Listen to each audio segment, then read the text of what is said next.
La semana pasada hablamos de un tema que fue tan interesante como seguramente va a ser el de hoy. Porque el de hoy va a hablar sobre lo molecular, lo genético. ¿Cómo está, doctor Savia? Bien. Bienvenido. Y la primera pregunta es, ¿la conducta humana es la resultante de qué incidencia molecular o genética de cada uno de nosotros? O viceversa. Obviamente que somos parte, ¿no? O viceversa. O viceversa. Bueno, el ser humano es el único ser vivo biológico, usted que entiende de cine me lo va a entender, que para vivir tiene que vivir en 3 dimensiones. Sí. El ser humano es tridimensional, el animal no. El animal salvaje vive en el mundo del real, el mundo de lo biológico, de lo celular, de lo molecular, y puede vivir perfectamente en ese mundo y desarrollarse. El ser humano no. Es más, desde la medicina se ha demostrado que el ser humano, si no tiene las otras dos dimensiones, los otros 2 registros, se muere.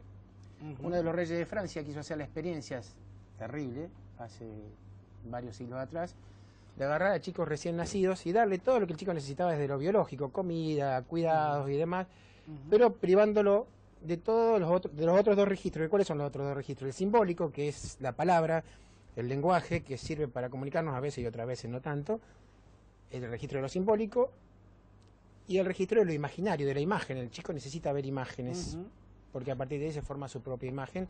Esto que en el año 1950 lo trae Lacan, que de paso era médico, esto, bueno, ahora la medicina de ahora lo confirma, que después le voy a contar. El resultado de ese experimento trágico de los chicos estos del rey de Francia fue que en menos de un año murieron todos. Quedó claro de que el ser humano, a diferencia de los animales, necesita las 3 dimensiones para vivir, que se muere, pero verdaderamente se muere. 2 premios Nobel de neurología de hace unos años atrás neurólogos escribieron un libro que se llama Un universo de conciencias, en donde demuestran neurológicamente que para el cerebro humano poder desarrollarse a diferencia de los otros animales necesita precisamente del otro. Concepto que fue introducido por el psicoanálisis en 1950 por Lacan, que también era médico. O sea que hoy la neurología y las neurociencias vienen a confirmar un montón de conceptos que antes estaban medio en el aire y tenidos como esotéricos. Hoy sabemos que es así. Entonces la persona necesita de los 3 registros. El real, que es el organismo biológico, pero no del perrito que tenemos nosotros en el departamento, porque pobre animal, ese ya está influenciado por nosotros, ahí sonamos. Fíjese que esos perros engordan. El real, el animal en estado salvaje, el biológico, no enferma, salvo que le pase un accidente, no enferma. Desarrolla sus propios anticuerpos. Sí, ¿no? Y no tiene enfermedades propias que son del ser humano, no engorda, no tiene cierto. hipertensión arterial, no tiene infarto. Nosotros le contagiamos toda la porquería. Sí, pero a través de los otros 2 registros, claro, que son el imaginario exacto, y el simbólico. Entonces, hoy las neurociencias están viendo cómo la conducta humana, resultado de esos 3 registros, de esas 3 dimensiones, impacta en la célula, en la neurona. Y se ve que los impactos son terribles, por lo cual nos obligan a tomar decisiones de fondo. Como por ejemplo, ¿qué vamos a hacer con el tema del sufrimiento, que es uno de los temas de hoy, ¿no?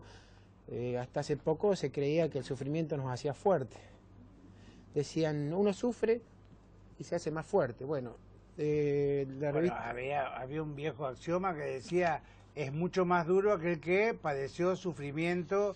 A lo mejor esto viene de la época de la esclavitud, ¿no? Porque se decía, cuanto más sufre el esclavo, más resistente, Espartaco, por ejemplo, el esclavo, ¿no? A que yo aludía, y sin embargo, esto seguramente no es así, ¿no? Y en el mes de marzo la revista Psiquiatría Biológica, bueno, traducido, hay que traducirlo en inglés, todos los datos de este estudio están en el Face, no los quiero traer acá porque son términos médicos muy finos, pero para el que lo quiera, ahí está todo el estudio.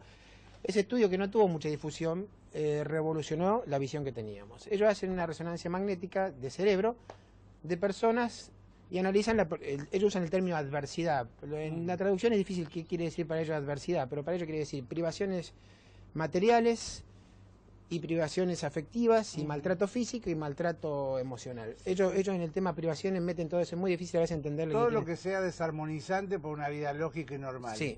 Porque ellos entienden la sociedad diferente a nosotros, sí, que nosotros somos ya como pilotos de casa bombardero, estamos acostumbrados al estrés. Somos perros callejeros, somos el gato del callejón, ¿no? Acostumbrado a la casa. Bueno, ellos demuestran por resonancia magnética que el sufrimiento en muy poco tiempo produce la corteza cerebral, que es el área clave, la sustancia gris del cerebro, mide alrededor de 2 o 3 milímetros de espesor.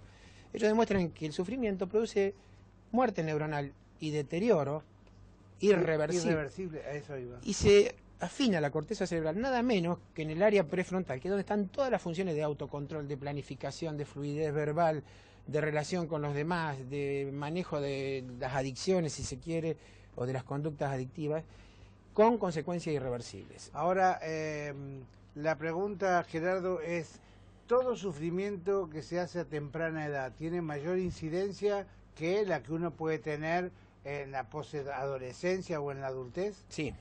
Es más o menos como la falta de nutrición en los primeros años. Sí, irreversibles. Hay dos trabajos también de Molecular Psychiatry, que es una revista de Nature, una revista muy seria. Dos, en uno agarran a chicos maltratados, con distintos tipos de abuso físico, abuso psicológico y abuso sexual. Meten a todos en el... Que eso yo creo que tendría que hacer rever la legislación del tema de cómo se va a sancionar a los padres o a las personas que abusen tanto en el plano sexual como en el plano físico de los chicos. O sí, bueno, ese es el peor.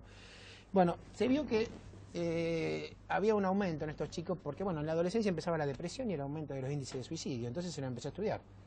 Entonces se ve que en la adolescencia se le hace un análisis de sangre y dice, bueno, vamos a ver qué marcadores encontramos en la sangre.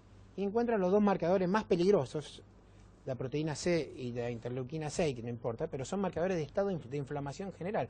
Hoy sabemos, está muy de moda el tema en cardiología, que la inflamación general del cuerpo, como por ejemplo cuando una persona está 4 días sin dormir, que aumenta el estado de inflamación, es un factor de riesgo cardiovascular. Entonces no entendían ellos y decían, bueno, ¿y cómo explica esto la depresión?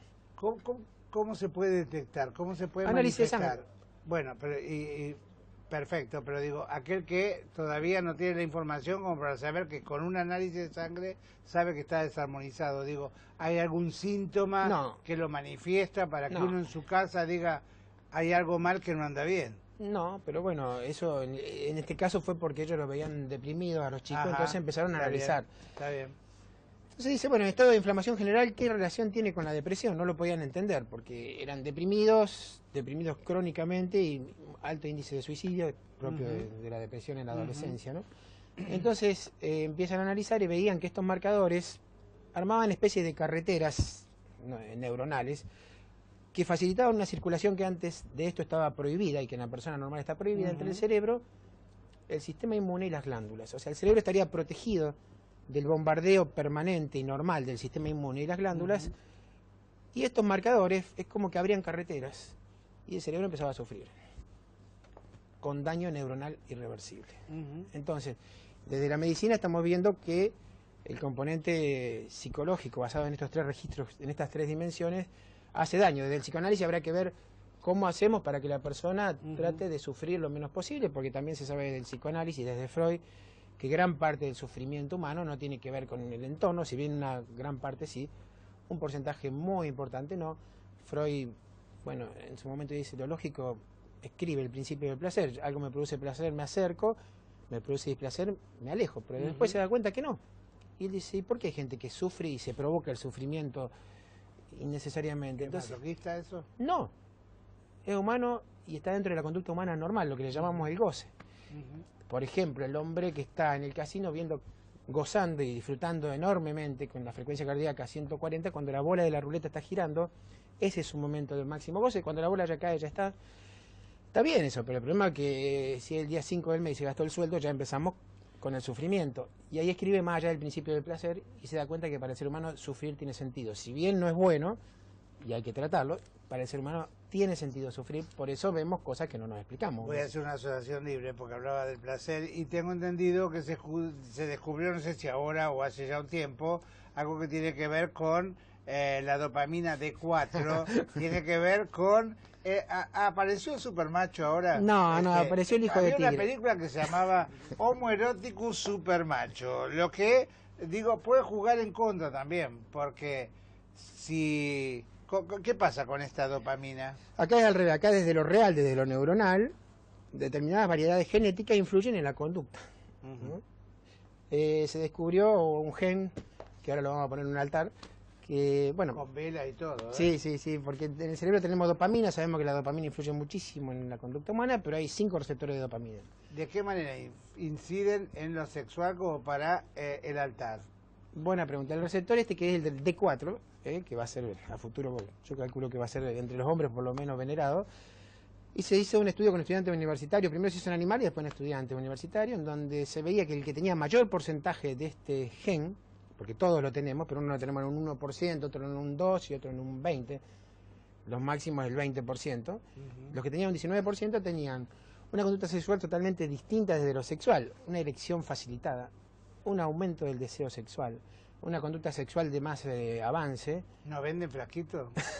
No, digo porque ya estarían haciendo guita, pero todos los laboratorios. Yo creo que a ¿no? futuro se va a terminar la charla de café, yo soy un tigre, le van a decir, flaco, quiero los análisis, a ver qué porcentaje tenés Y también la futura minita con la que se vaya a casar o a consalar, porque de alguna manera decir, a ver, mucho bla bla, pero yo quiero ver el análisis. Sí, ¿no? yo soy un león, sí, bueno, pero vendiendo Durax. Claro, pero que le saquen sangre, y si se encuentran con un D4, yo les diría que ahí la piensen, porque tener un tigre en su casa puede llegar a ser muy lindo, pero también es problemático, hay que cuidarlo al tigre, porque cuando se escapa es una fiera. Y esto ya desde la genética, no es que los hombres estamos buscando una excusa genética. Ahí van a empezar a excusa absolutoria, excusa absolutoria, ¿no? Yo creo que un abogado diría excusa absolutoria. Esto es una excusa absolutoria. O sea, encontramos desde lo genético, bueno, acá se ve cómo, por más que seamos de 3 dimensiones, cómo lo real, o desde el real neuronal, se impacta sobre los otros sobre las otras 2 dimensiones, y por supuesto eso alimenta, y es una realimentación, lógicamente, porque es lógico que a una persona que por su conducta tenga esto que es tan valorado socialmente, él la repita. Ahora, esto a partir de cuando entraron ustedes en conocimiento de este estudio. Hace un mes. Hace un mes. Uy, o sea que esto es totalmente nuevo, nos están echando flick desde la producción. Pero lo dejamos para la próxima. Lo dejamos para la próxima, pero digo, bueno, el tema de lo sexual es un tema que siempre atrapa. Incluso lo hablábamos, creo que la otra vez con usted, acerca de la cantidad de, para mí, entre comillas, chantas, de estos que te ofrecen la panacea. Hay mucho con esto del estrés, lo hablábamos el otro día, de problemas que tienen que ver con lo sexual, ¿no?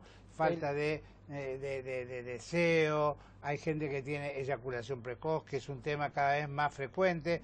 Creo que tiene todo esto que ver, problemas de erección, yo creo que tiene todo esto que ver con una situación de estrés súper abundante en la que como sociedad estamos inmersos, somos permeables, somos como una especie de tierra bombardeada por meteoritos, en este caso, que inciden en todo este tipo de cosas, ¿no? Pero habrá que saber en la eroticidad. Incide muchísimo, creo que es lo que más incide, más que el real. Pero bueno, habrá que saberse correr de ese bombardeo, porque el tema sexual es un tema primordial y determinante.